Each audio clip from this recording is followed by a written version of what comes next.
Soo dhawaada saaxiibayaal, 16 jir asal ka soo jeeda Ciraaq ayaa waxa uu carqalad iyo baqdin ku sameeyay systemkiisa ciidamada Mareykanka ay ku shaqeynayeen oo weliba ay ku duwan yihiin sirar iyo xogo badan oo wadamo badan laga soo aruuriyay.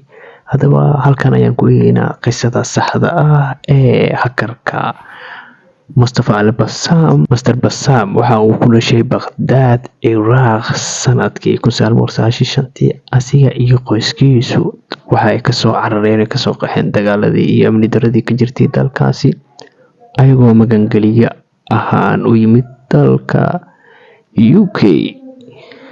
Mustafa Bassam waxa uu ku noolaa London. Yaraantiisii waxa uu aad u jeclaa programming-ka iyo video gaming-ka, waxa uuna aad u xusi jiray inuu darajo sare ka gaaro computer science-ka.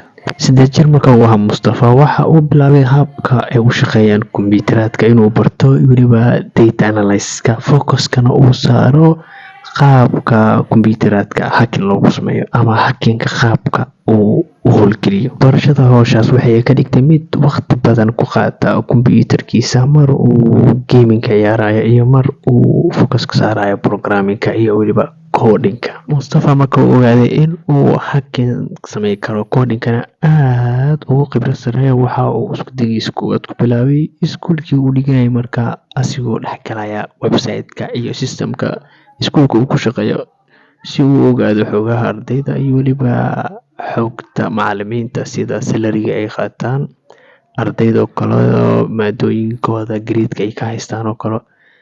Hadafkiisu ma ahayn in uu blackmail ku sameeyo iskuulka, laakiin waxa uu ahaa in uu bal isku dayo in wax uu hacking ku sameyn karo. Mustafa tan waxay siisay dhiirigelin, waxa uuna raadiyay dad badan oo hacking-ka ku gacan sareeya, waxa uuna bartay qolo badan oo hacking-ka meel sare ka gaaray si uu ayaga khibrad uga qaato, wax badanna uu barto. Taasi waxa ay ka dhigtay asiga iyo tiimkiisa kale in ay hacking kaga dhigtaan wax ayaga madadaaliya, oo marba website bay hacking ku sameynayeen. Falaadkii, faraka ciyaarkii iyo wixii entertainment-iga ay ka raadinayeen waxa ay geysay in ay hacking ku sameeyaan systemka si ay ku shaqeynayso, si ay u ogaadaan xogta ayaga ugu qarsan systemka. Hacking-koodu waxa uu socday ilaa inta systemka si uu ka damayo. Taasi waxay sababtay in si fudud loo helo xogtoodana la soo helo, oo waxa kiiskooda ka dabtagay